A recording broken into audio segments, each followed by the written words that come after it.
Я сейчас быстро вам напомню, что было в предыдущей серии. Я исследую жизнь других насекомых. А пчелы что говорят? Веду свой чемодан на аттракционы В этом деле главное, чтобы ручка не оторвалась. и перемываю кости. Череп достали, кости очистили, и относят в склеп. Добро пожаловать на Кубу. Это жизнь других.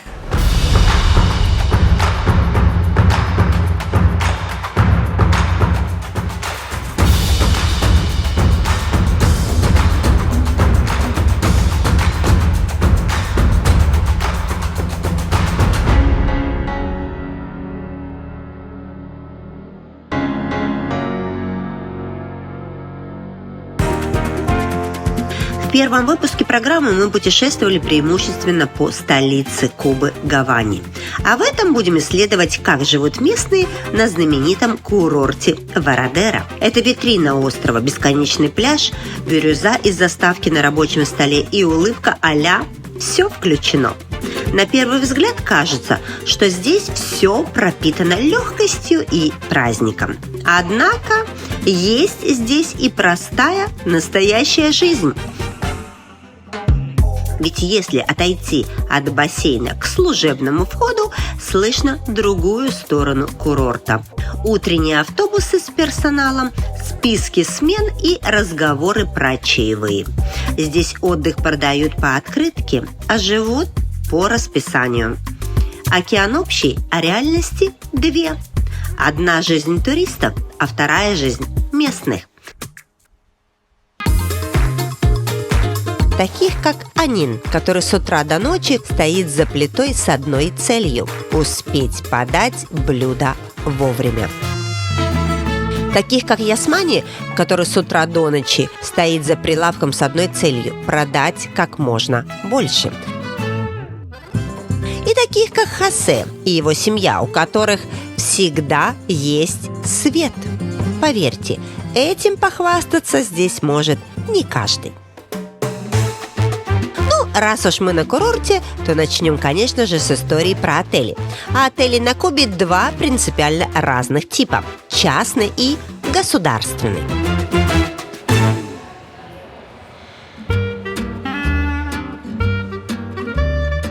Я сейчас нахожусь в отеле государственном. Что такое государственный отель и чем он отличается от негосударственного, я вам расскажу. Есть отели частные, в которых все включено, а есть отели государственные, в которых все выключено. Вот видите, даже фонтан, он выключен, но номера тут стоят очень дешево. Поэтому спокойно можно приезжать и жить, а за все остальное нужно платить.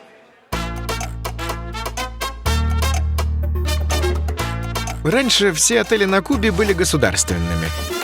Просто часть из них отдавалась под управление внешними сетями. Сейчас, насколько я знаю, есть уже такие, что полностью принадлежат частным компаниям. В хорошем частном отеле на курорте Варадеро цена может доходить до $100 с человека за сутки. В государственном можно найти в несколько раз дешевле, но есть свои нюансы. Я менеджер частного отеля в Варадеро. Мы одна из самых крупных гостиниц на побережье. Конечно, сервис у нас на мировом уровне. Есть бассейны, разные развлечения для туристов, большой пляж. И, что важно, постоянно есть свет и вода. Последнее действительно важно, ведь перебои со светом тут практически каждый день. И в отеле попроще такая роскошь, как электричество в розетке, может быть не всегда. А еще в каждом государственном отеле есть бар, тоже государственный. Ой, такой интересный бар. Но знаете, что я выяснила? Что здесь нет кофе. В государственных есть только пиво и коктейли. Ну, может, оператору своему: хочешь пиво? Ты на работе, ты не можешь. Будешь пить воду. Но даже если я с утра таки захочу выпить чашечку пива, то тут тоже будет свой нюанс. В государственных барах, только в государственных магазинах, барах можно рассчитаться карточкой. Но будет это, если ты турист, намного дороже. То есть лучше рассчитываться только или местными карточками, или местными деньгами. А если ты турист, то в любом случае это будет дорого. Но местные сюда приходят, потому что тут очень дешево. Но кофе нет. Ну что ж такое, а? На всякий случай напомню, что рассчитываться картой я здесь не советую. Ведь тут существует два разных курса доллара – банковский и уличный. И если платишь картой, то платишь по первому, а значит раза в 4-5 дороже. Так что везде, где возможно, лучше платить наличкой. Хоть в магазине, хоть на рынке. Но прийти на рынок с мыслью, что мы уже во всем разобрались и тут все будет понятно с ценами и курсами, это значит забыть, что мы на Кубе. Каждое воскресенье в Варадеро проходит такой фермерский рынок. Но цены тут устанавливает государство. Стоит вот такая доска с продуктами и с ценами. И по сути все люди должны придерживаться вот этих цен. Вот бананы должен стоить определенную сумму, помидоры 50, лук стоит 120. Сейчас пойдем проверим, придерживаются ли они государственных цен. Господи, так жарко, столько народу. Ну, идем туда.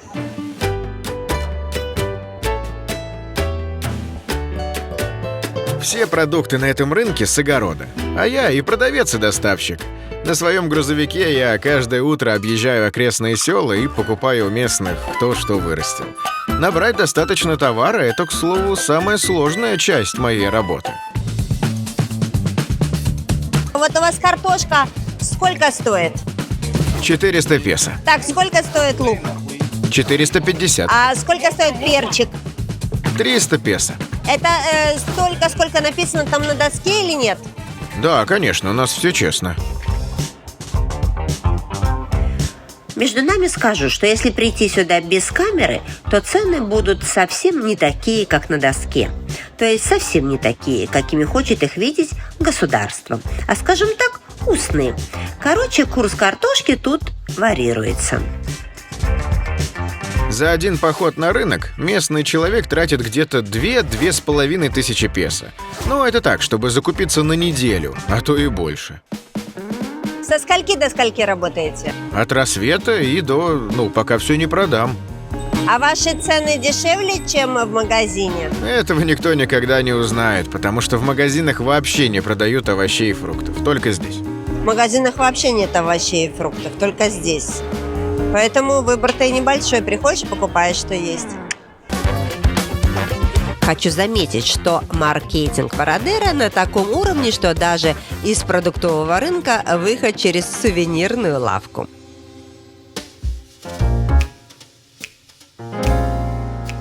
Мне сказали, что тут на рынке можно купить продукцию, которую делают только на Кубе. И если она сделана не здесь, ее, значит, продавать не могут. Так ли это, я сейчас узнаю, только допью свой кофе. На самом деле это не совсем так. Когда речь идет о сувенирах, то продавать можно абсолютно любые. Но, во-первых, у нас сложно с импортом, а во-вторых, и это главное, торговать сувенирами по закону могут только люди, которые их делают. Проще говоря, ремесленники. А они-то, конечно, будут торговать предметами своего собственного производства. Есть еще один нюанс. Государство регулирует список товаров, которые мы можем продавать. То есть, если я продаю, скажем, магниты, но в документах они не указаны, то у меня будут большие проблемы. Ну что, вот самые популярные вещи, которые продаются тут на рынке, делаются собственными руками. И в зависимости от того, что заканчивается, то они начинают и делать. Вот, например, почему бы не привезти вот такой сувенир, подставку для горячего чайника, правильно? Вот приезжаешь, и у тебя есть сувенир кубинский. Я, конечно, мог бы торговать и китайскими сувенирами, но не понимаю, зачем. Ведь люди, которые едут на Кубу, они хотят то, что сделано здесь, на Кубе. Поэтому я работаю 2 через 2. 2 дня здесь торгую в киоске, а 2 занимаюсь, собственно, производством. Интересно, что с ремесленниками дело обстоит совсем не так, как с продавцами овощей. Они устанавливают цены на сувениры сами, и у местных это считается очень даже престижной профессией. На продажах я зарабатываю около $300 за 2 недели торговли. Считаю, что это вполне достойный заработок. Ну и самое главное, вот такой кубинский ручной гамак. Кому надо, вот такая красота, вручную сделан, по голове меня бьет. Ну, здорово же, здорово. Все только местного производства.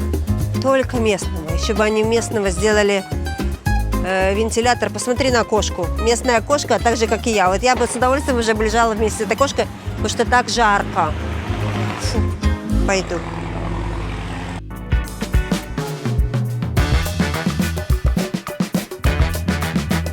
Так, ну а теперь по всемирной традиции отдыхающих надо поесть. Вообще на курорте есть надо часто и при любой возможности. И, конечно, обсуждать и сравнивать заведения между собой. Хорошо, что в Варадеро рестораны сравнивать еще и интереснее, чем обычно. Ведь они, опять же, есть частные, а есть государственные.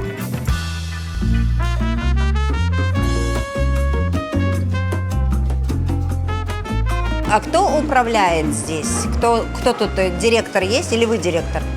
Управляет здесь муниципальная компания. Ну, проще говоря, государство. Мне сказали, что это место вообще очень популярное, и тут практически никогда нету мест. Кто в основном к вам приходит? Туристы или местные? Ну, по большей части, конечно, местные, да. А чем вообще отличается вот государственный бар от частного бара? Или государственный ресторан от частного ресторана?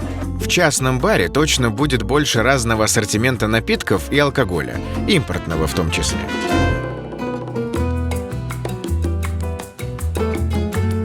Частные заведения гораздо проще. Тут нет всякой вычурности и пафоса, цены меньше, музыка ближе к народу, да и сам народ попроще.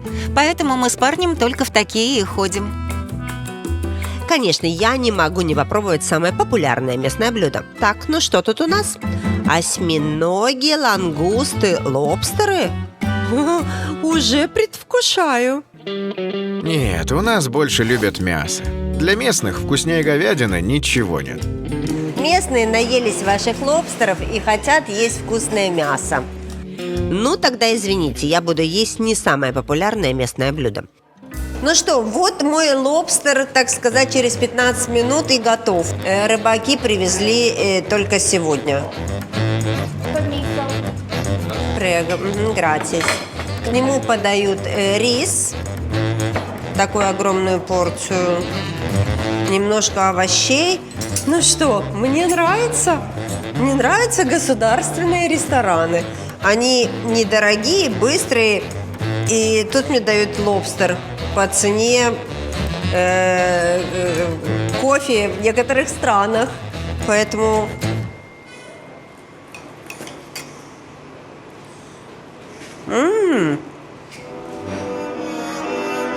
шикарный лобстер.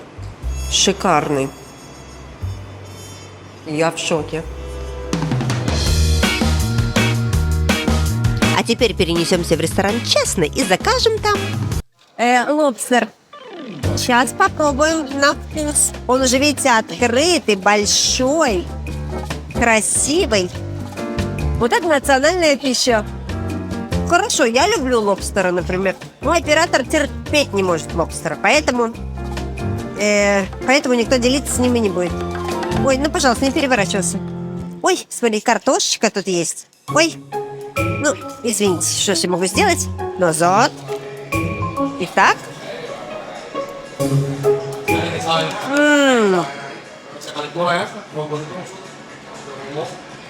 Шикарный. Шикарный лобстер. Разница, думаю, заметна невооруженным носом. Разная подача, разный интерьер, по-разному одеты официанты. А какая же разница в цене, спросите вы? А я вам отвечу. В государственном кафе я заплатила за лобстера 3500 песо, а в частном 8000. И одинаковым в обоих местах оказался только вкус. И там он М. М. Шикарный лобстер. Шикарный. Шикарный. Шикарный лобстер. Давайте не будем на этом останавливаться и еще заглянем в государственное меню. Что там по остальным позициям? Это то самое меню, где я нашла лобстера за 3500. Популярностью пользуется совсем не лобстер у местных, а мясо, которое стоит столько же, сколько лобстер. 3500, вот тут 2800. Креветки стоят 2450. Вот, значит, что у нас еще? Курица стоит 1500 песо. Конечно, вы понимаете, что из-за таких цен местные, конечно, будут выбирать приходить в такое место, чем в частный ресторан. Я их понимаю. Но у меня возник еще один вопрос. Как местные ходят даже в такие рестораны, если у бармена в этом же заведении месячная зарплата 4000 песо. А, например, у аниматора в отеле Где-то 6000 песо. это получается, что позволить себе походы в рестораны может только кто-то с престижной профессией. Например, таксист. Да-да, такси здесь это не просто машина, а пропуск к туристу, а значит и к валюте. Все решает лицензия и право стоять у отеля. Кто внутри системы, тот у парадного входа. Кто нет, разворачивается на подъезде. Лицензия таксиста конкретно региона Варадеро – это самое важное. Получить ее почти нереально. Очередь, редкие выдачи, нужны именно местные бумаги. А таксист из чужого региона имеет право только высадить пассажира. Но стоять пустой он права не имеет. Опять же, за кадром вы уж извините, но в кадре мне все здесь очень стесняются говорить прямо. Знакомые сказали, что получить местную лицензию таксиста довольно сложно, дорого и не без связей. Работаем через агентство. Они на месяц дают карточки на бензин. И оклад получаем где-то 40-50 тысяч песо в месяц. Минус 15% налога, конечно. Но отдельно можно еще и самому на себя подработать. Я не зря говорила, что таксист тут профессия более чем престижная. Сами сравните. Зарплата минимум 40 тысяч песо в месяц. А даже аниматор в хорошем отеле получает 6 тысяч. Разница колоссальная. Ну что тут скажешь? Капает по счетчику, плюс халтурки, плюс чаевые, доллары, евро, песо. Все берем. Руль крутится, деньги копятся. Если вы заметили, таксист сказал, что бензин ему положен по талонам. Все дело в том, что бензин на Кубе вещь дефицитная. Его часто нет и выдают только по талонам. Бензин на Кубе за наличку купить нельзя. Больше того, иногда сутки бывает, что бензина нет на заправке. И когда его привозят, выстраивается огромная очередь. Как они покупают его? Надо сейчас все будет узнать. Напрямую дать деньги в кассе АЗС и получить за них бензин невозможно.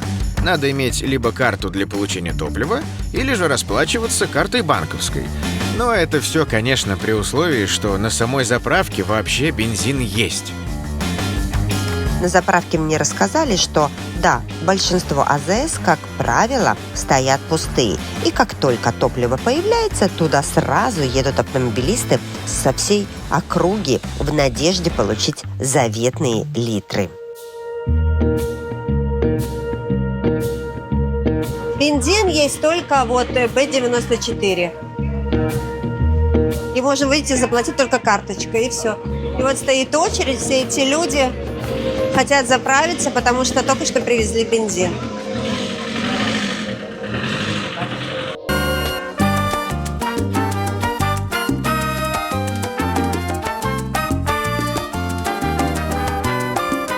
Я приехала в район, где дома стоят от 40 миллионов песо. То есть, дорогой, зажиточный район. Тут тихо, спокойно, правда, никакой охраны, но, тем не менее, живут тут очень состоятельные люди. Сейчас пойдем к таким и узнаем, как же они живут. Собака злая, обратите внимание. Если в первом выпуске мы были в гостях у простой по местным меркам семьи, то сегодня пришли к местным бизнесменам посмотреть на жизнь тех, кто не купается в шелках, но зарабатывает очень достойно. Оля! Оля! Bienvenido. Ой, как у вас жарко! Привет, проходи сразу в дом, чего здесь стоять? Идемте, конечно, я же для этого и прихожу. Это наша комната развлечений. Идем, вот видишь, какие. Главное развлечение здесь телевизор. Раньше было много всего, но дети уже выросли, разъехались, а нам двоим хватает и телевизора. Ой, ну вам хорошо, дети выросли и уехали себе, живут свою жизнь, и вы тут вдвоем развлекаетесь. Молодцы. Наш дом чуть более 100 квадратных метров. Живем здесь вдвоем с женой, а зарабатываем тем, что ведем два бизнеса. Один – это небольшая аренда недвижимости, а второй – это торговый киоск. Все находится здесь, в нашем районе. Дом, я вам скажу, очень приятный, светлый, просторный, чистые комнаты, современная кухня. Я бы и сама здесь жила. А кто готовит у вас? Оба готовим, но жена чаще, потому что у нее вкуснее получается. Думаю, я в нее из-за этого и влюбился, честное слово. А, это вот, как говорят, путь к сердцу мужчины через желудок. Это вот про вас. Да, это точно. Слушайте, у меня вопрос такой. Я так понимаю, что тут проблемы со светом. Как вы решаете эти проблемы? То есть у вас и вытяжка, и, я смотрю, и печка. Как вот, если свет выключается, что вы делаете? Да, света нет практически весь день, это правда. Но каждый здесь решает эту проблему по-своему. У нас вот, например, для бизнеса есть генератор, а дома готовим мы вообще на газу. А с газом у вас нет проблем? Есть, но их значительно меньше. Дело в том, что электростанции на Кубе все старые. Им уже по 40-50 лет. Их никто не модернизировал и не ремонтировал с тех времен. Поэтому они, конечно, ломаются и работают значительно хуже, чем раньше. А купить электричество у других стран не так уж просто, ведь мы на острове находимся. Для того, чтобы, ну вот, я не знаю, спасти ситуацию с отключением света, я знаю, что люди здесь ставят солнечные батареи. Вы не пробовали ставить их? Мы как раз сейчас этим занимаемся. Это недешево, но зато когда поставим, то будем полностью независимыми от государственной электросети. И свет будет всегда. Сейчас мы платим где-то 2500 песо в месяц за электричество, а одна солнечная панель стоит $250. На наш дом их надо 13, плюс дополнительное оборудование за отдельные деньги и, конечно же, установка. Но зато это один раз. Поставил, и все, навсегда свет есть. Из хорошего здесь то, что за воду платить практически не надо. Неважно, сколько ты ее расходуешь, платить всего 25 песо в месяц и все. По сути, это плата просто за доступ, а не за количество. Да, с водой проще и дешевле, конечно, но она тоже не всегда есть. Государство пытается помогать людям, хотя и не всегда получается.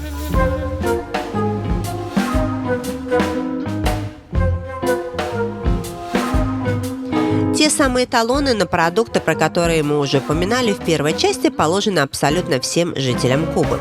Получают эти продукты только те, кому они действительно надо. Люди с высоким достатком, конечно, обеспечивают себя сами. Каждая семья на Кубе имеет талоны, по которым она покупает или ей дают продукты. Сами талоны выглядят как небольшая книжечка, где ставят отметки, что семьей было получено в этом месяце. Выдают продукты по этим книжкам только в конкретных магазинах. Так, а что, хорошо, а что вот тут написано? Это что вот ¿Y qué dice такое? ahí? Видишь, тут отмечено, что мне дали рис, фасоль и масло. А тут ты ничего не купила? Пустой, да? Это на следующий месяц, поэтому не заполнено. Но ты мало в августе купила. Да, в августе пока мало давали.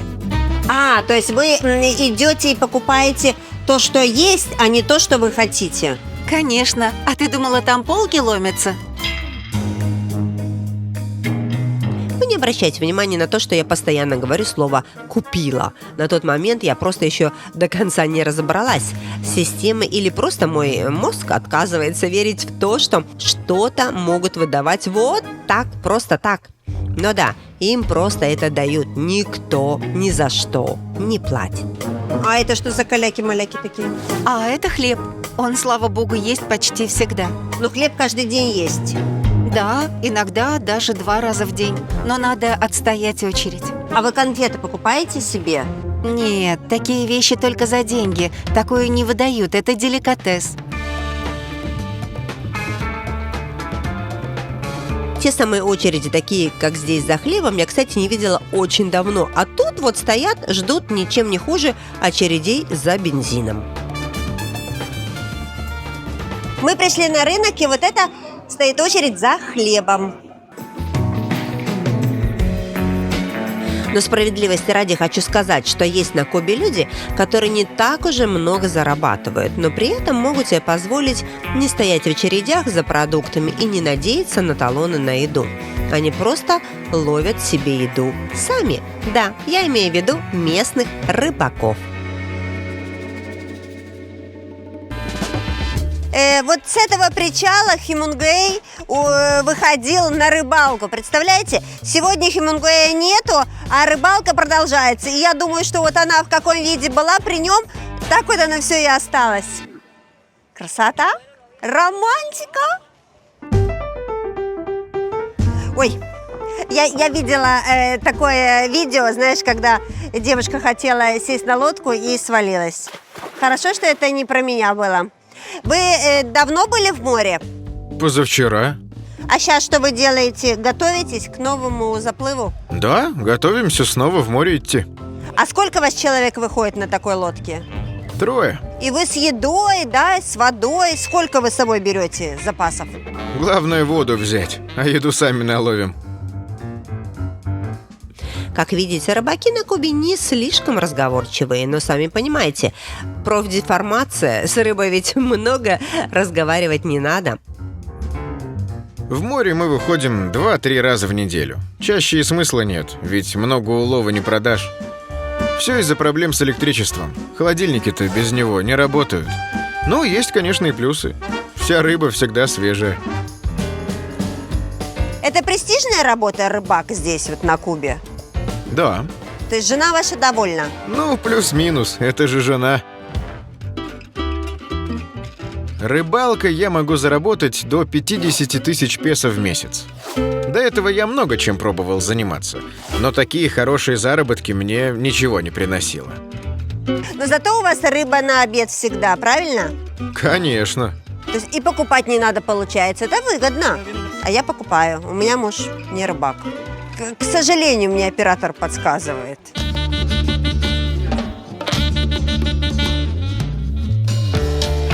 Как видите, рыбаки – это одна из немногих профессий, что, можно сказать, поймала удачу. Но есть у местных еще один способ ловить удачу. Только не сетью, а чемоданом. Все больше кубинцев уходят не на лодках за лобстером, а самолетами и автобусами за границу. Мне сказали, что за последние годы была настолько сильная иммиграция на Кубе, что практически в каждой семье есть родственники, которые живут за границей. Сейчас мы это узнаем, так ли это. У нас половина подъезда пустые квартиры. Соседи разлетелись. Кто в Майами, кто в Мадриде. Говорят, с 22 года в Штаты уехало уже под 1 миллион человек. Там устроились на работу, шлют сюда деньги тем, кто остался. У меня почти вся семья за границей. 2 сына работают в шахтах на стройке, 1 в Испании в туризме. Говорит, там кубинцев уже как у нас на пляже в сезон. За пару лет десятки тысяч переехали. Кто по учебе, кто просто по турвизе поехал и остался. По-разному. Раньше семья жила на переводах оттуда. У меня брат и сын в эмиграции. Но сейчас сложнее. Комиссии, перебои с электрикой. То сервисы закрывают, то открывают. В прошлом году, слышал, сюда в Кубу пришло меньше 2 миллиардов долларов. А раньше и того больше было. Для наглядности скажу, что это все равно больше денег, чем доходы всей страны от экспорта и больше, чем доходы от туризма. Но даже все это не значит, что на Кубе нельзя достичь успеха. Музыканты – вот вам еще одна профессия людей, которые тоже часто мигрируют для заработка. Но этот вид миграции вы прекрасно знаете. Он называется гастроли. И об этом я поговорила со звездой местного шоу-бизнеса Александром Абреу. Александр, я знаю, что ты очень популярный здесь на Кубе. Мне вот интересно, вот тут шоу-бизнес, сложно в него попасть, в местный шоу-бизнес? Как тебе сказать? Если умеешь писать хорошую музыку, то несложно. Но, конечно, есть люди, которые мечтают стать известными, но никогда ими не станут. К слову, у Александра есть своя студия. Есть миллионы просмотров и сотни тысяч поклонников. И есть международные премии, так что он не просто местная звезда, а как минимум звезда всей Латинской Америки. Кубинцы очень любят музыку. Это мягко говоря. Конечно, у нас многое не идеально, и другой мог бы загрустить, но не кубинцы. Тут никто не грустит, если нам чего-то не хватает. Поверьте, мы об этом напишем песню и будем под слова о дефиците танцевать. Скажи мне, чтобы записать одну песню, сколько это стоит здесь, на Кубе? Я тебе честно скажу, у меня уже так давно своя собственная студия, что я современных цен даже не знаю. Не всегда знаю, сколько стоит билет на мой концерт, чего ж там говорить. Расценки на концерты у нас бывают совершенно разные. И когда я говорю «разные», это значит от 250 песо до 50 долларов за билет. Все дело в том, где именно концерт проходит. Если это огромный зал или стадион, то цена меньше. Если маленькая закрытая вечеринка, то больше. Ходим ли мы на концерты? Да, конечно, ходим. Мы с моим парнем стараемся не пропускать ни одного выступления. Я просто обожаю живую музыку. И, если честно, не знаю ни одного человека, который бы сказал, что ему это не нравится. Для нас музыка – это часть менталитета. Кубинцы не ищут, где взять музыку. Она у нас в ладонях, в шагах, в смехе детей. Тут 2 нот хватает, чтобы завести народ, и улица стала сценой, а незнакомцы хором. Когда жизнь тяжелеет, у нас не спорят с судьбой, у нас ей подпевают. Поверь, даже если лампочки опять устали, кубинская гитара не устанет никогда.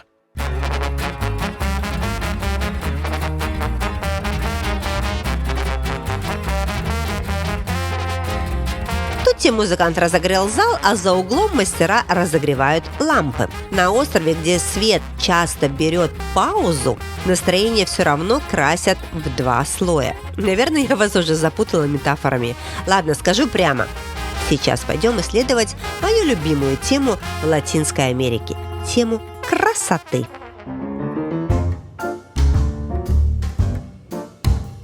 Все женщины в мире одинаковые.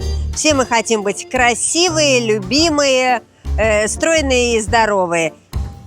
Вот чего хотят местные женщины, мне стало интересно, пойду сейчас узнаю. И, конечно же, сколько стоит красота по-кубински. На Кубе красота – это не прихоть, это обязательный ритуал для большинства женщин Кубы.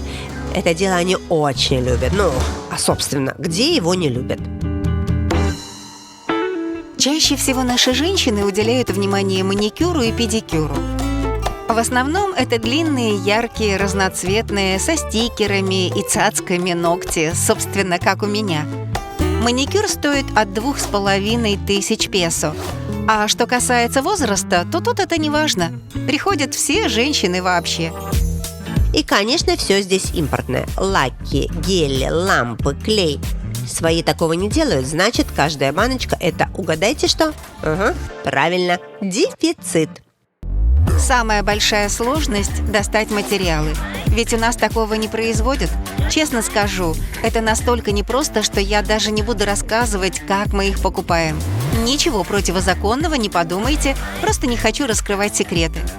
Салон держим на двоих с подругой. Выходит по 2-3 тысячи песо в день на двоих. Поэтому супер много тут не заработать. Маникюр держится 3 недели, а пенсию выплачивают раз в месяц. Спросите, где здесь связь? Она в том, что пришло время проверить, насколько местные пожилые сеньоры могут себе реально побаловать походом в салон.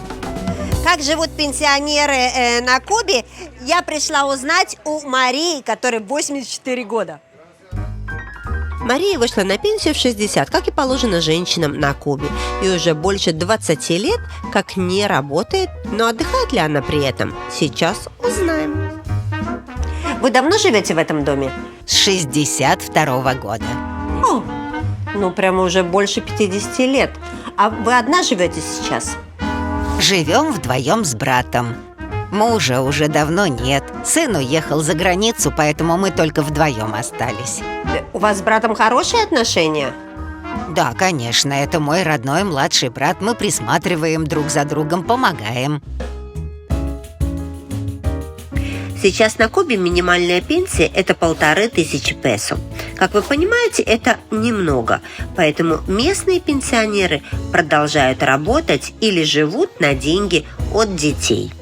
Сын мне периодически присылает помощь из-за границы. Плюс мы сами достаточно еды выращиваем, просто у себя на огороде, так и живем. Ну вы очень энергичная, очень красивая. Как удается вам так выглядеть, так себя чувствовать? Тут есть 2 составляющие. Первая – физическая нагрузка, а вторая – тренировка мозга. Я раз в неделю занимаюсь спортом, каждый день много хожу. Ну и, конечно, огород не дает засидеться. А второе – это математика. Я постоянно занимаюсь математикой, делаю разные расчеты, решаю задачки и так далее. Просто для того, чтобы мозг работал. А мне, вот понимаете, вот мне моя бабушка тоже говорила: Жанка, учи математику. А у меня по математике всегда было слабенько, понимаете? То есть надо начинать. А вы вот помните, как здесь жилось вот 50 лет назад и сегодня? Вот что, на ваш взгляд, изменилось? И какая сегодня молодежь у вас? Молодежь живет, как и раньше. Они получают удовольствие от жизни. Гуляют, танцуют, играют в футбол, ходят на пляж. Собственно, мы делали точно то же самое. То есть за 50 лет жизнь на Кубе никак не изменилась? Жизнь изменилась, конечно. Но когда ты молод, для тебя все равно краски ярче. Какое бы время ни было, когда ты был молод, оно будет казаться лучше, чем сейчас. Просто потому, что меньше думаешь о проблемах. А вот это вы? Да, я. А это сколько лет назад? Тут мне 23. Вот это как раз то время, когда было меньше всего забот в голове. А у вас есть мечта? Мечты с течением жизни меняются. Сейчас у меня мечта, чтобы все наладилось, и те, кто уехал искать лучшую жизнь, вернулись обратно на Кубу. Чтобы семьи жили рядом и были счастливы. Конечно, это касается и моей собственной семьи тоже. Я давно не видела сына. А вообще вот за всю жизнь, за вашу, у вас все мечты осуществились? Или если бы вам удалось бы вернуться назад, вы хотели бы все-таки что-то изменить в своей жизни, чтобы сегодня было что-то по-другому? Нет, жизнь у меня была хорошая. У меня был прекрасный брак и любовь. Зачем что-то менять? А вы влюбиться еще можете? Нет, мой муж был любовью моей жизни. Он ею и останется до конца дней. Мне никто не нужен. Сейчас я ценю ту свободу, которую имею, и ценю нашу любовь, которая все еще жива.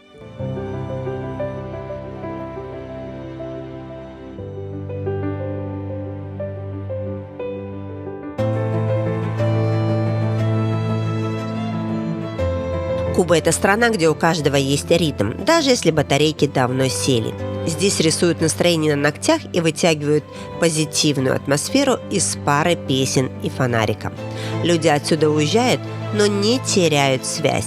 Зарплаты тут маленькие, зато разговоры за кофе всегда длинные.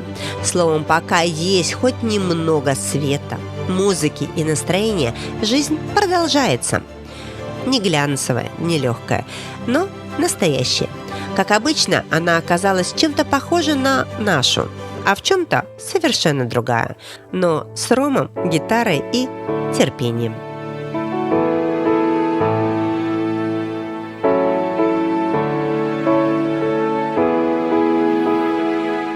It's no use living if you're already dead. It's not worth saying if it's already said. Even if it all goes over your head, believe it if you want to. So keep your eyes on the road and your head in the stars. Follow it down the rabbit hole just a little while longer. You can change anything if you want to. Sing it like ooh, if you want to. Sing it like ooh, if you want to.